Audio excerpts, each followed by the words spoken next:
Hi guys, welcome to your final day in Vegas. I hope you guys have had just an incredible last few days, being able to not only meet with suppliers, meet with other buyers, meet with brand developers.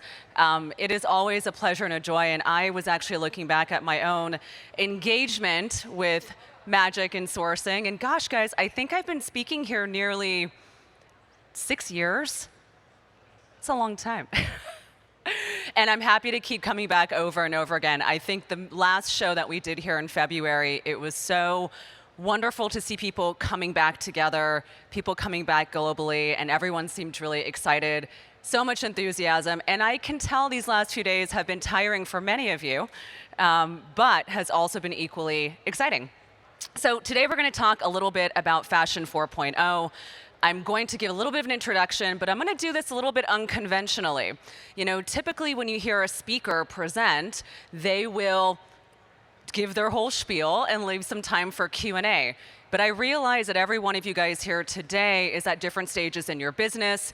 You probably have different questions and different things that you want to get addressed. So instead of me giving a 30-minute talk and Q&A, I'd like to open up with a little bit of Q&A to kind of understand where people are coming to the platform today, should you feel so enticed or excited to.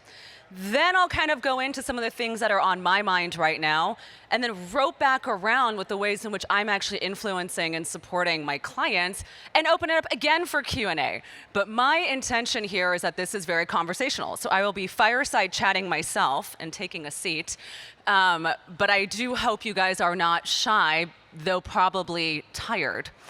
So my name is Shama Maher. I am the CEO of a company called Scaling Retail.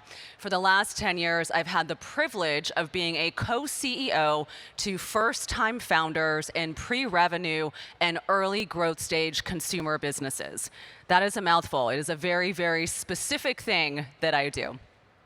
In the last 4 years or so, I started angel investing along consumer brands. And in the last year or so, I've been actually helping a couple badass female founders with capital raising, which is exciting. So those of you guys today who have questions on life cycles of businesses, how you scale your business, I'm certainly someone that is going to be an exciting conversation. And those of you guys standing on the outside, you are welcome to come in and join the conversation.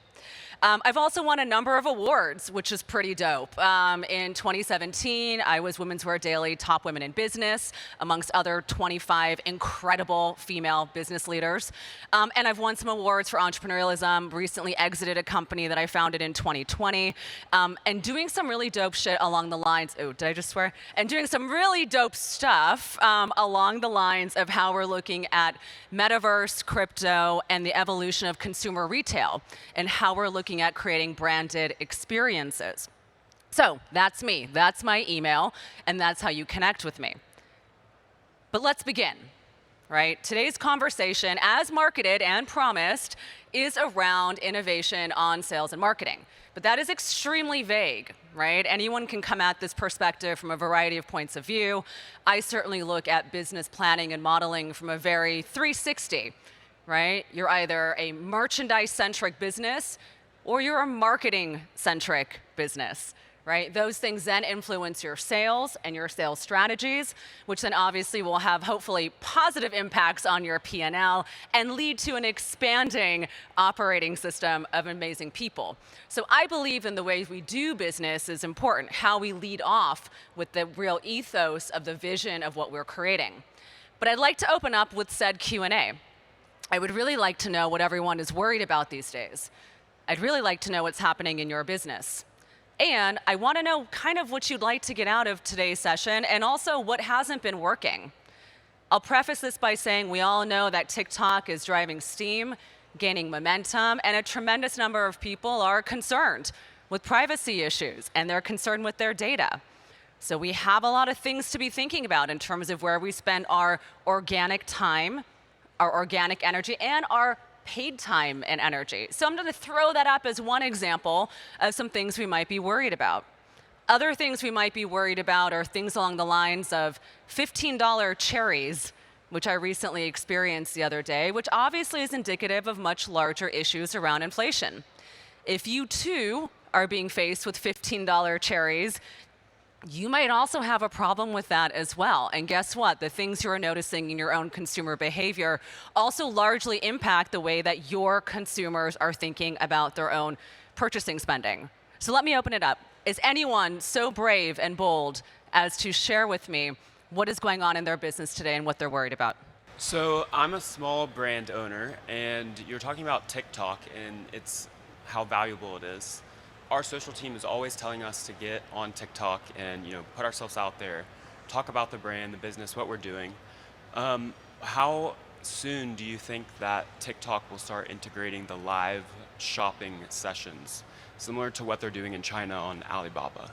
Oh, yeah, live. So the question here was, what are my hypotheses on how quickly TikTok is going to be integrating live shopping, right? And kind of shopping and connectivity to e-commerce. I think that's probably something that's very much around the corner, I would say. I think what's so fascinating is as we look at social media platforms having closed systems of e-commerce, as we're seeing also with Instagram, it has really set precedents for other social media platforms to do the same, right? So if we're looking about how we're monitoring and measuring our inventory management, or how we're looking at sales, or even spending our time and energy, I would definitely say that even looking at your own sales on the closed loop Instagram, right, as they are starting to provide, and they have an agreement now with Shopify, we're going to start to see that roll out amongst other platforms as well. Thank you. Hi, I've got two concerns. I come from a very big retail group in Middle East. Being in the senior management, there are two things which concerns. One is the buzzword or something which everybody wants to get into is sustainability. That's one. While on the other spectrum, if you look at fast fashion, so players like Shein and all. So where do you? I mean, how does a business manage in terms of, let's say, if they have to put your investment, where do you actually put it? When it comes to the P&L side, sustainability is a concern, but when it comes to ethical, that's there, right? And then you look at valuation of $100 billion for Shein and all, and then you think about where exactly to go. That's one.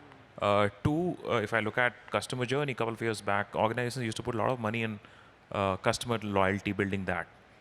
With the advent of these fast fashion online retailers, you don't see that customer loyalty being there. So how do you actually build that? How does an organization ensures that you still have the customers still there with you?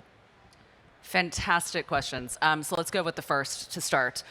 So when we're thinking about building sustainability, how many people here wish that they lived a more sustainable life? Someone's questioning their interest. How many people want their businesses to be sustainable? To some degree, yes. Some people know. I respect that too. And so when we're thinking about the sustainable components, I urge you and encourage you to think about consumer-facing sustainable missions versus internal sustainable adoption for your business processes and efficiencies, right? And so what's been incredible to see in the last 10 years has actually been the access, right? It's never been an issue of most people wanting to do things sustainably, but there's been an difficulty with access to get economies of scale and get lower price points that are competitive. And I'm thinking specifically on things like packaging, which is atrocious. But now these days, we actually have VC-backed companies that are actually building scalable products along the lines of tapioca-based replaceable plastics for shipping containers, not even just what you're sending direct to consumer. So when it comes to looking at these components of sustainability, I think it's important to say, what is the value prop of my business? If my business is not sustainably focused as a mission or outbound-facing consumer strategy, then I actually might, for my own integrity and my own beliefs and value systems, might look to make tweaks internally into the business in order to actually do something good for our planet and to hopefully give our industry some better reputation, because unfortunately it does not, and it has sincere and large negative impacts and externalities. So I would say that's the first thing, right? Is it external facing? Is it internal facing? For anyone today who has a new brand, who is actually investing in their businesses and does not have the capital to be able to get things to produce at scale, going into a sustainable business model is going to be expensive. And so you have to ask yourself, am I willing to shift, right? If I went into the market wanting to produce a product at sell something at $19.99, is that actually possible from a profit margin standpoint? Might I actually have to broaden my consumer focus and actually go after a different segment of the market if I'm not capitalized to be able to make those larger investments? Now, about 10 years ago, I went down this path of asking myself, how do I make a 99-cent sock that is organic and sustainable? You're laughing because it's funny. Yeah. So I went down this path of trying to figure out how the hell to do that. Now, at that time, it turns out I'd have to actually buy futures on cotton with that farm in order, which is totally unpredictable because of something else called climate change. And so I would have to make these longer term investments into actually buying cotton if I wanted to produce something at that scale. So I would say if you're looking to democratize access to sustainability, you do need to be well capitalized in order to be able to take those bets. If you are internally looking at how best to approach these areas of sustainability, guess what? The consumers who want to know what you're doing, they are going to find out. And if you are not making any sort of incrementals in that space, whether it's your packaging, whether it's something to do with, fair wages, right? The idea here is that none of us are perfect. In fact, we're in retail, which is, my gosh, largely not perfect, but we are doing our best. And so I would say to that question, it's how do you do your best, even if it's something very small, right? And then maybe you do it for a couple quarters and all of a sudden you put something out on PR Newswire that's like, hey, we are actually making some incremental changes here, right? Because you do want to have a footprint of what it is that you're doing, especially if this is something that's new for you. Make a statement and stand behind it. Did that answer that question? Perfect. And then so the second question here is customer loyalty. Are customers loyal? Are any of us loyal, right? I think it's a very important question to ask ourselves. You are, great. So maybe you should come here and tell us how. When it comes to things like customer loyalty, I think it's very important to ask yourself, what's my relationship with my customer? What do they come to me for and what to do? And how am I more to them than a product? Right? What would you be selling to someone or inviting them to other than buying a pair of shoes, buying a jogger set, buying it on discount or a new color? What else are you? When we look at loyalty, we have to look not just at repeat purchasing behavior, but repeat engagement, right? We look at the people who are your biggest evangelists. Now, when it comes to looking at how you capture that from a revenue standpoint, how do you mitigate these areas of, highs and lows and the cyclicality of a traditional merchandising cycle, right? When we're asking ourselves, how do we actually diversify? Well, now we start to take a look at other product categories. Now we start to take a look at other touch points of experience. And in many cases, and this has been really exciting for me, last year I supported a launch of a company that launched with 3 different verticals under one. And so when we're starting to take a look at how we're diversifying ourselves, I also encourage you and ask you, can you have internally multiple brands and multiple revenue streams with using your same supply chain and your same operating expenses? Because your customer might be looking for new experiences, and you might be tapped out in terms of all the experiences you can. But guess what? You guys have all built an incredible supply chain, hopefully. If not, you need to. You've built an incredible supply chain, which means you've dialed in your marketing teams, your shipping, your reverse logistics teams, and now you're actually able to build potentially other verticals for those customers. So looking at it from a senior manager standpoint, I'd ask myself, how do I double down and leverage what I've built in order to create new experiences, new products, new brands? And then looking at it within the same vertical, I would ask myself, can I introduce new product categories? Can I focus on something called lateral partnerships, which I think is very, very important. It's not just you yourself as a brand, but certainly we ask ourselves, are we in good company? And to whom are we in good company with, right? And it becomes very, very important to ask ourselves, how are we building out our partnership planning, whether that is the nonprofit you're donating to, that's a lateral partnership, where now you've expanded your marketing newsletter, whether that's a similar, a brand that's in a similar customer market segment and they're selling complementary products, or maybe you're even looking at collaborations with hotel groups or with airlines or with people in hospitality along food and beverage. We are no longer in a linear conversation here where we're only selling shoes. Shoes are top of mind. I like my shoes. But when we're thinking about the other verticals and what we stand for, it has got to be more. I was just having a conversation earlier where I was talking about Gucci. I used to be a buyer at Gucci. I ran a division for a few years there, doubled our business. It was very, very exciting. But my first introduction into the indoctrination of the Gucci brand was actually, it came from this place of prestige and this very sort of single product minded focus. And then through all these crazy licensing deals, right, became everywhere. I don't know if you guys remember, but there were Gucci ice cubes. There was Gucci lighters. It was like everything was a Gucci. Does that remind you of today? Right? The brand pulled back. It went back to their original ethos of being this kind of monolith, right? And now, today, they're coming back out with home goods and home accessories. They're coming back out with these ecosystems. Guess what? My remarks earlier to my friend was, hey, Gucci would likely have their own hotel. They have restaurants. Couldn't you see that happening?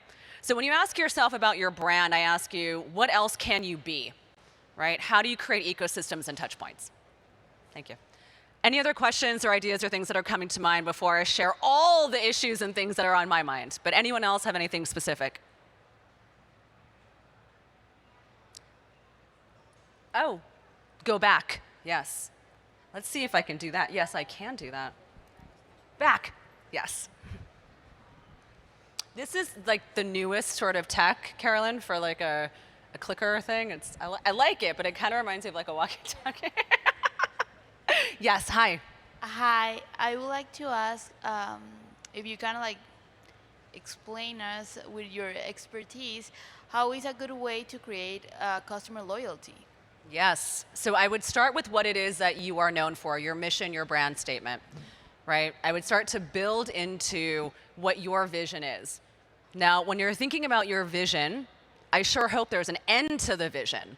If you're building a business without some sort of end date, right, where it's going to be hard to know how to measure success. So I think the very first thing I would do is figure out, where the hell are you going, right? Is it an exit? What does that look like? Do you want to do this for 10 years and then launch something else? So I'd start to define the container, right? Then I would start to look back and say, well, what are my definitions of monetary success, right? How do I actually look at the sales volume and growth? And then I work backwards from that. And I say, well, what are the revenue streams that are going to hit me or get to me in those yearly financial targets?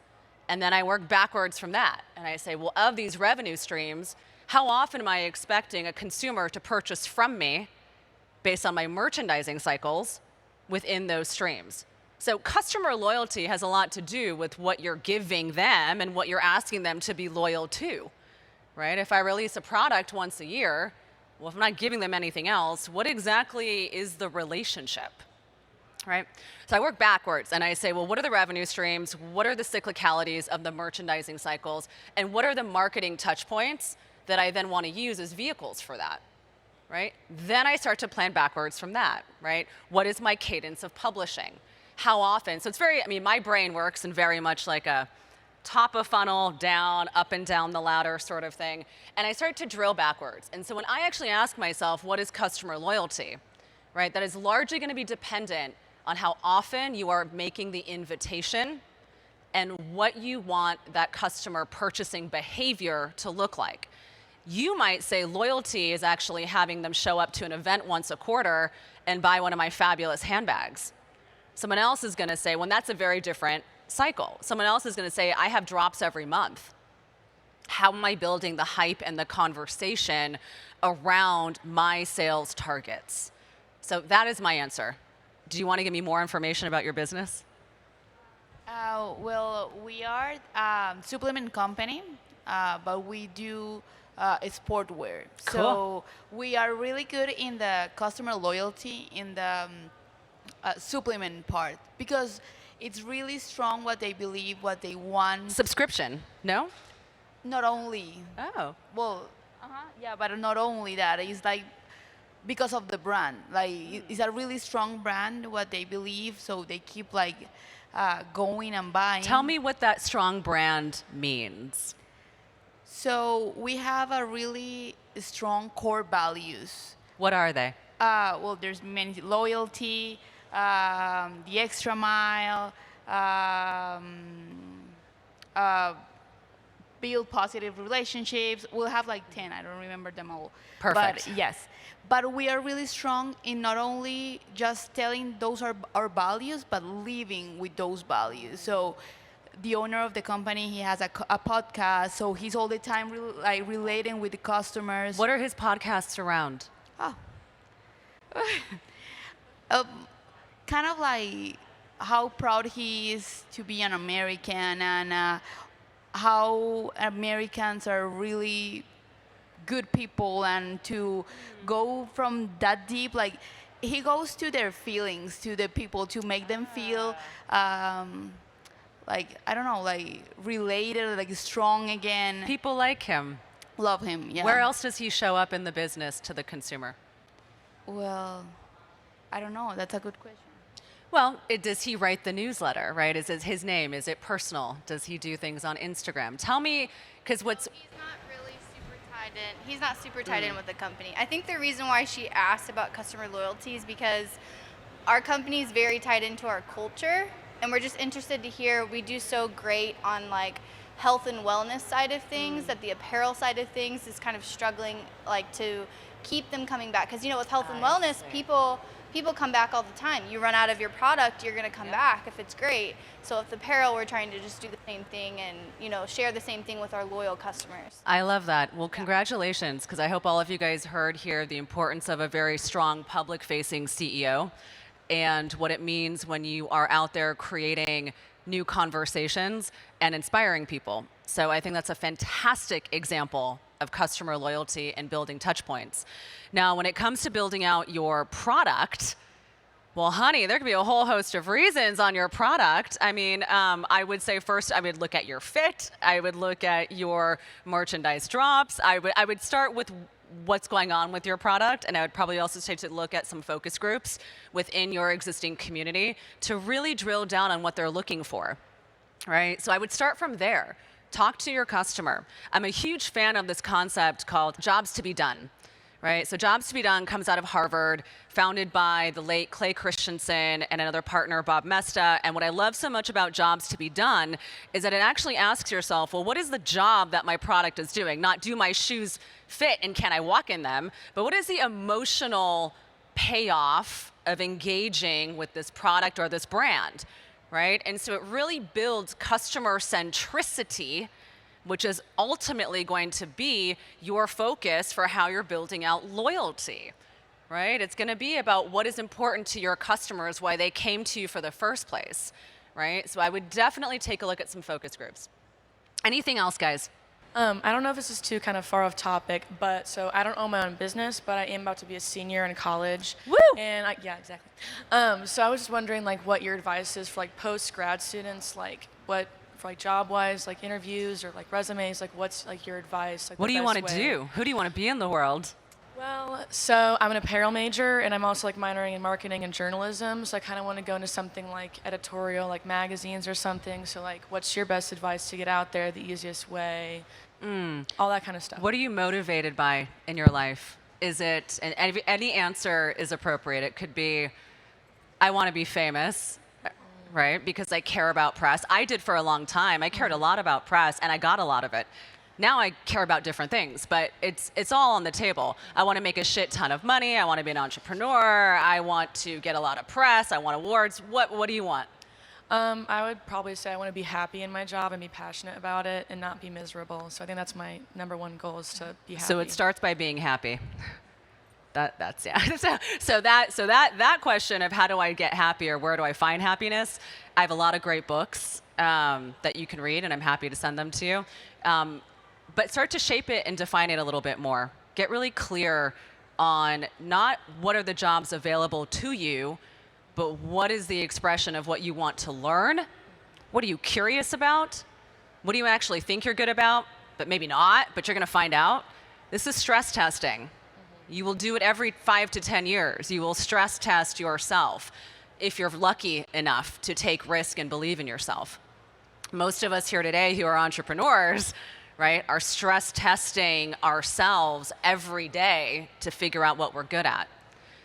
I would be remiss not to tell you to not start your own business on the side for the real sheer practicality of understanding what it takes to manage a P&L, even if you're making $1,000 a month on your business. A P&L, what it means to hire people, what it means to manage people. Until you manage people, do you understand what a sheer pain in the ass it is to be a manager, right? It's hard. So it'll make you a better employee. It'll make you way more empathic.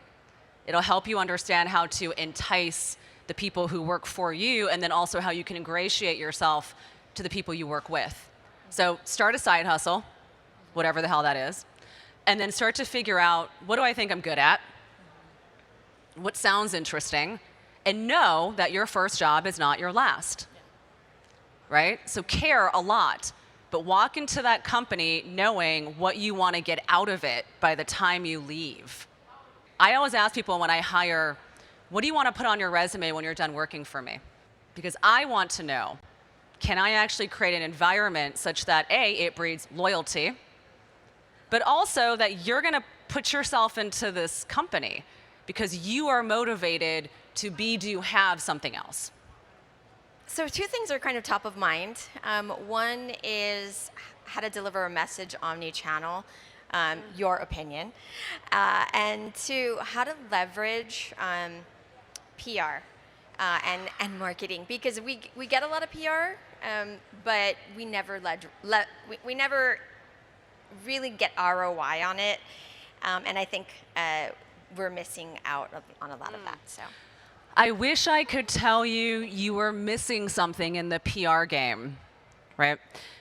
What's very interesting about PR is that we need it because it builds social proof, right? It's very important to have social proof. Sadly, PR beyond social proof and impressions is not going to yield you unless it's a feature article or a product that's, high in demand. I remember the launch of this business a few years ago. When we went live, we did $300,000 through a New York Times article. But that's an exception, right? 99.9% of people in brands are going to use PR not because of its revenue generation directly, but because of how it actually supports your other ecosystems, right? So when you're looking at your marketing stack and you're looking at, and I hate omni-channel because it's like we need a better word for that. It's so ugly. But when we think about your marketing stack, we have to look and see how everything is leveraging each other, right? And then also, where is the appetite for your consumer to actually expand into different channels, right? So one of the things that's been on top of my mind that I've been speaking about for the last few years is metaverse, Web3, how we're looking at these new opportunities to engage with people. But guess what? That's not for every business, right? That's a very specific audience that's looking for very specific things. So when it comes to how do you truly build omni-channel, I would say, first of all, looking at your marketing metrics by channel in terms of revenue generation is yesterday's news, right? Look at everything cohesively, right? You have to look at what you're doing from your newsletter and how that content and information and brand is being echoed on your socials, whatever those platforms are, how you're looking at that messaging as it relates to your, again, not knowing your brand. It might be some advertorial or some sort of PR push. And then how it's going with your experiential conversation. And then also, very important here, sometimes we look at events or we look at these things in terms of big, right? I want big impressions. Well, guess what? Haven't you guys ever had one customer who spent a shit ton of money? Yeah. It's not just about reaching a ton of people. It's about creating intimacy in these VIP experiences with your consumers such that you have loyalty and can build out in a much larger way, right? So I would look at marketing as an ecosystem, right? And I would look at your VIP kind of most loyal experiences as kind of the juiciest place for you to incubate new products, ideas, and develop close connections with your consumers. But from a PR standpoint, right, don't stop it. We need PR. PR needs us, honestly. We all need each other, right? Affiliate marketing. We need them, they need us. You know, it's like we all kind of need to be in more places than we are able to on our own. And that is actually what these places allow us to do. Now, if you are the CEO of your business and you start a podcast, well, that's an amazing way to connect, right? But that might not be for everyone's appetite, right? Does that answer your question more or less? Follow up? Follow-up. Okay, yes, go Gives me ahead. a lot to do. Oh, a lot to do. Okay, perfect.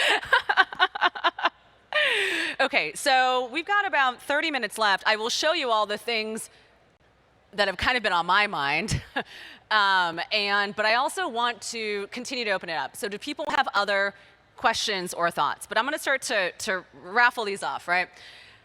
Okay, tightening of spending plus the largest spending we've ever seen. Has anyone been emotionally or mentally conflicted on that? Because I have been. This is what's been on my mind. In-store experiences. People are back at work. We work 2019 levels, right? People are back, right? This is wild. Versus, how do we put our money into metaverse experiences, right? If we only have so much money for now, how do we actually diversify where we're putting our money? Celebrity brand investors versus all other startups. Has anyone here not heard of a celebrity brand being launched on a weekly or a monthly basis? Right? Like, what the hell is going on there? Right? What's fascinating about, well, I'll just go through what's on my mind and you guys can pick kind of what you're interested in talking about. Flip, which is the new TikTok, which I'm sure you guys have been hearing about, versus Instagram Reels. Meme marketing versus influencer marketing, which I actually think is brilliant, right? When we look at, again, from a very specific brand-centric standpoint. Doesn't work for everyone, but those whom it does work for, oh my gosh, that's amazing. And then what else I'm thinking about? Startups not being able to raise their Series A and beyond. Companies that are worried more about their ego and hanging on to their businesses that are dying rather than trying to find someone to buy them, right? This is a huge thing. Remember, if you have a business, your first business is not your last business. It is okay to move on, right? It is okay. That's why I said before when we were talking about what does the future of a brand look like, you got to start the way you want to finish. You have to have some clarity. I want to get this and this and this out of my company, right? This is where I want it to go personally, professionally. Know when you've hit those milestones and metrics and know when it's time to go. Like I opened up with, I'm worried about $15 cherries, right? That's expensive. Cherries should not be $15. And then sustainability. So I'm also thinking a lot about soy-based leathers. I'm looking at blockchain supply chain management. And I'm also looking at the fact, guys, that millennials have gained $5 trillion in wealth. Holy bananas. And we are now looking at them increasing that wealth through home equity, which is where we're seeing the majority of that wealth being created. But we're also hearing a lot about speculations of a credit bubble, right? Which is kind of crazy. So what I'm worried about are really conflicting messages in the world, right? It's like people are saying one thing, your brand is behaving differently, you're hearing consumers going this other direction, but how does that make sense? I was just in Paris. Europe saw an influx of over 800% of people. Now, certainly the euro being on parity with the dollar didn't hurt. We all went luxury shopping, got a good discount. But when it comes to looking at these opposing ideas, right, and kind of where we're looking at focusing our energies, it becomes really important for us to ask ourselves, what's actually going on in my business? What are the actual results that I am seeing? What are the conversations that I'm having with my consumers? And then how do I kind of work my way through to developing a roadmap and a strategy that's going to be unique to your business and not based on highly speculative information that is oftenly given in a very myopic sort of view, right? So, given all the things I'm thinking about, anything coming to anyone's mind that they are equally concerned about or would like to further discussion? Yes, please. That we're all at risk of having our shipments that are cotton detained. 20% of the world's cotton come from a region, and you are guilty until proven innocent.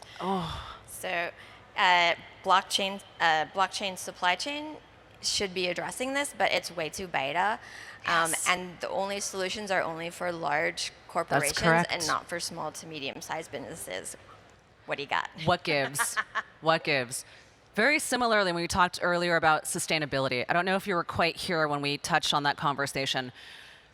When you look at kind of product life cycles of things, right? It's like when things, anything, you start small, it's very expensive to do anything small, right? You start to get capitalized or feedback, or people are purchasing, which leads to your profit margin, which you can then increase whatever it is that you're doing, or you get capitalized such that you can increase production or increase scalability of whatever that thing is, right? That thing in your case right now is how do we look at blockchain supply chain management tools. Earlier it was how do we look at sustainability vis-a-vis packaging or leathers or things like that. But looking at innovation and looking at kind of where we are in the very infancy of blockchain innovation, I would say that company Aura, which is like, I'm sure you've heard of them, not the rings that monitor your sleeping, but Aura, which is a newly formed partnership between Kering, Richemont, and LVMH, which has come together to be able to create supply chain management tools on chain. Now, they are spearheading this. Why is that important for them? Well, obviously, authentication. I mean, look at the reasons why they would want to keep things on chain. As that scales, right, as technology scales, you will then have other entry points and other adopters into the market who are then providing similar products, and then boom, things will get a lot easier for you. What I would say is take a look at places like AngelList, Crunchbase, TechCrunch, and really look and see who are the innovators who are currently trying to solve this problem, and how might you be able to work with them in their infancy stages as their technology is looking to meet with people who have those problems. I will tell you firsthand, now also being on the tech side of businesses, they are always looking for people who want to play. And if you are open to playing, right, you might actually find yourself early into that entry point of this innovation cycle. But yeah, it's expensive and it's hard, but it's coming. And if you're willing to take a risk and play and get a little messy and maybe try it with something small, and test pilot it, you might find incredible partnerships that will then also introduce you to other technology providers who are also building on chain. So these are all the things that are on my mind. Clearly, everyone has figured out most of these things because there are no questions, which is great. I love to see a thriving audience. And here's how I'm guiding my clients through all of these issues, right? Everyone's trying to figure out, well, what are we doing to figure things out?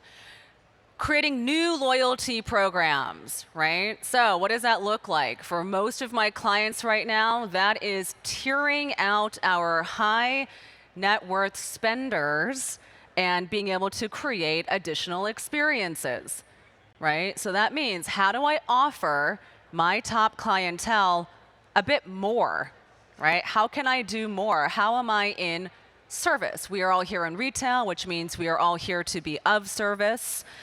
We're also here to help them create experiences. There's an emotional relationship with your brand. Figure out what that is and look to diversify how you're marketing and creating opportunities for your customers. We are reevaluating product offerings and the supply chain. So that means taking a look and saying, holy bananas, why the hell have we been making this thing? We tried it. We kept buying into it because we had a sell-through that was deemed appropriate or considered successful. But why might we back out of this product and reevaluate and create something new? Right? How might we innovate? Where do you even start with innovation? Innovation starts with your customers, right? Innovation starts with your brand values. It starts with your brand ethics. And looking at your supply chain. So obviously in the last few years, I hope all of you guys have had to take a very close, hard look as to where you're manufacturing, where it is that you are sourcing, and how it is you are getting products over to you. Now, I will say there are now more than ever incredible service providers who are navigating, and the connection between the consumer and these service providers has been increasing over time. You have more players right now in reverse logistics than ever before. I never thought I'd say that, a company like Flexport would be sexy, but it is. When we start to look at the ways in which we now get products to our customers, everyone realizes just how close and intimate that relationship is. That has been evident for the last few years and was certainly evident before, right? When we were worried about our relationship with China, and a lot of companies went and started to nearshore their operations and started to produce in places like Central and South America. We're looking at collaborations and resource pooling. I think one of the best things here that everyone can walk away with, whether or not you care about Web3 or Metaverse or any of those spaces, the most incredible thing you can look at to the space for is lateral partnerships. People coming together at the top of their game and collaborating and working together for a shared vision. And so when we're looking at our own collaborations, when we're looking at what it is that we are creating, how might we be able to create something better by pooling our resources and having more lateral movements? If anything, we know we are not alone. We need to be in this game together, and we need to be supporting each other. Next is pricing sensitivity. So are we increasing our prices, decreasing? Where we might be able to take margin, right? This, I think, is really exciting. You have a best-selling product. You now want to introduce it, add a little bit more bells and whistles, and hey, maybe increase your prices by 10 or 15% on that limited edition item that you know is a bestseller, right? Kind of merchandising basics. But it might also be decreasing and not in the form of a sale, right? Often when we think about decreasing prices, we think about putting something on a markdown, right? We think about POSing it, 20%, 30%. But what if we actually said, you know what, this thing is just not really working. Let's just try to take a look at all of our assortment and the pricing across these categories and say, let me try to maybe throw this one down about 5% and see how it goes. I'm telling you, the way in which we look at customers and the way customers are viewing your products online, and this is, I feel like I'm like speaking to my early days at Macy's, every 0.99, 0.5, 0.35, all of these things matter, right? 0.00. So as you're looking at your price points, please take a look at playing with the sensitivity around that. It can be too easy to get too lazy and just round up, right? It can also get too easy to just round down to the nearest dollar.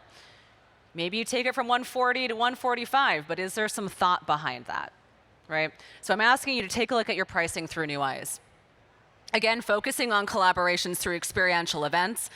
I probably put that on here twice because I am so passionate about that. And then also NFTs, Metaverse, and this is global. Now, what I think is so valuable and important about the Metaverse and NFT experience is that most of us here today in this room, but certainly not everyone here on the selling floor, right? But most of us here today in this room have fairly privileged lives. We have the benefit of going to see our favorite band when they come to town, or maybe it's not too far. We have the privilege of being able to go out to incredible dinners and see our friends. We have a lot of privilege for connection and community. Now, imagine being any sort of individual, one with disposable income, living in an area where, let's say, the air pollution is too high, and you cannot go outside and hang out in the park with your friends. Where perhaps you are living in a city where your favorite band will not come and perform.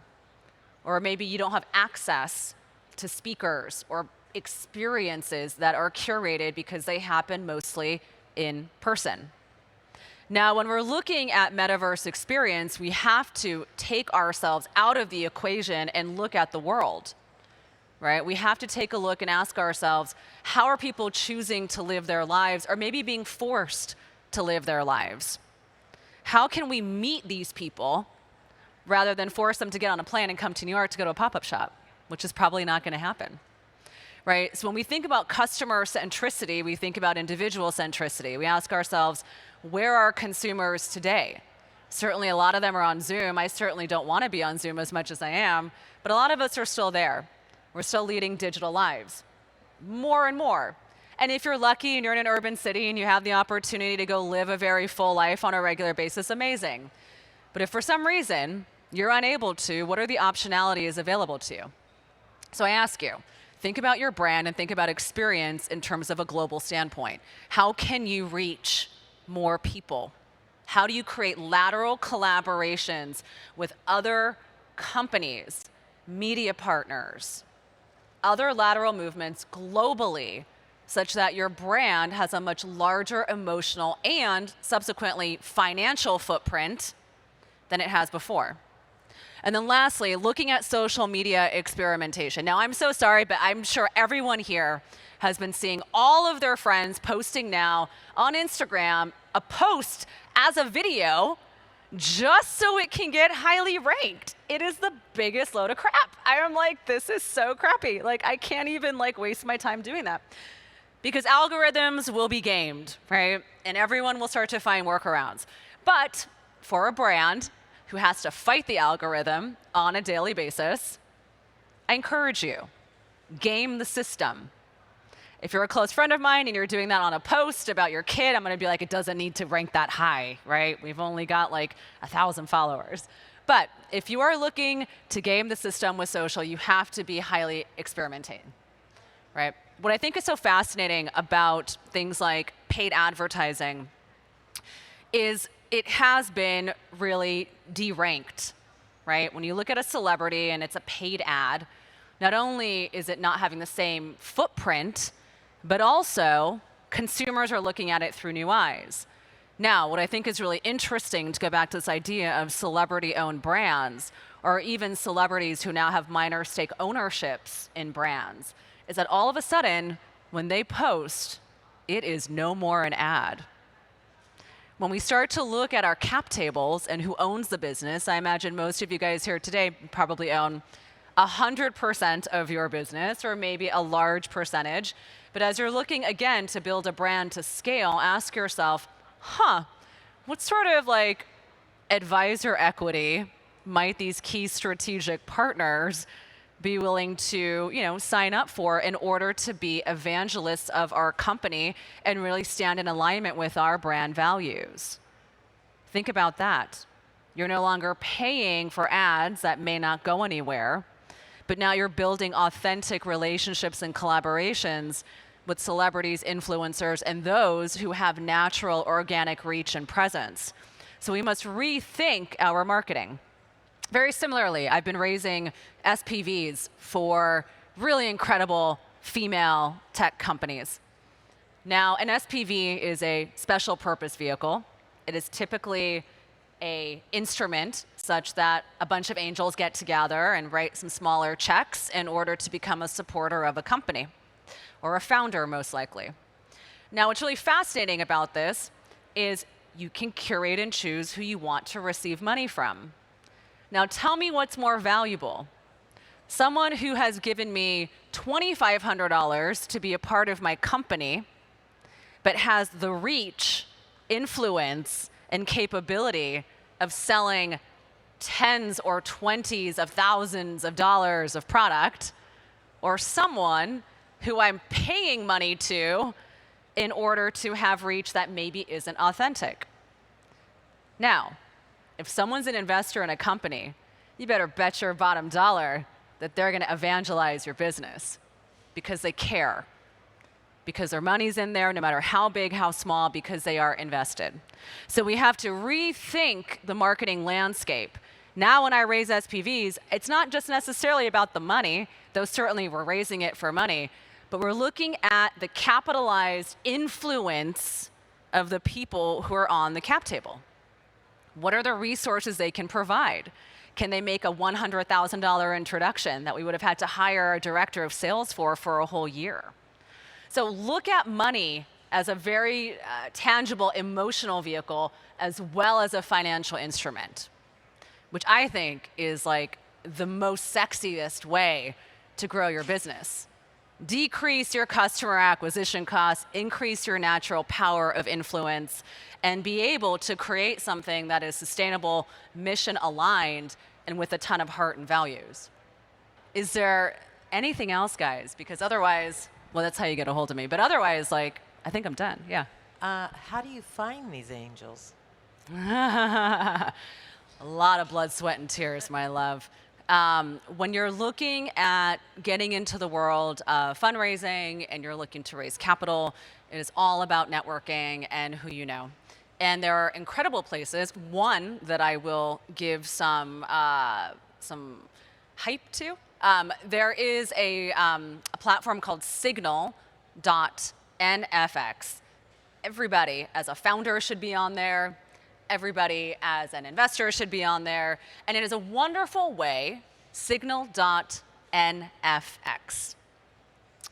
And it's a wonderful way for you to see, oh, these are my connections. Oh, I'm 5 people away from this person, or I'm 3 people. It's like the 6 degrees of Kevin Bacon, right? But for investing. And so it's a really fun way to be able to see who am I connected to, right? And I have to say, who you know, right, is part of your wealth, right? It is your what did it say? Your network is your net worth, right? Something like that. Any other questions, guys? Anything else that I can support you with? Wonderful. Thank you very much for coming today. It's been a pleasure.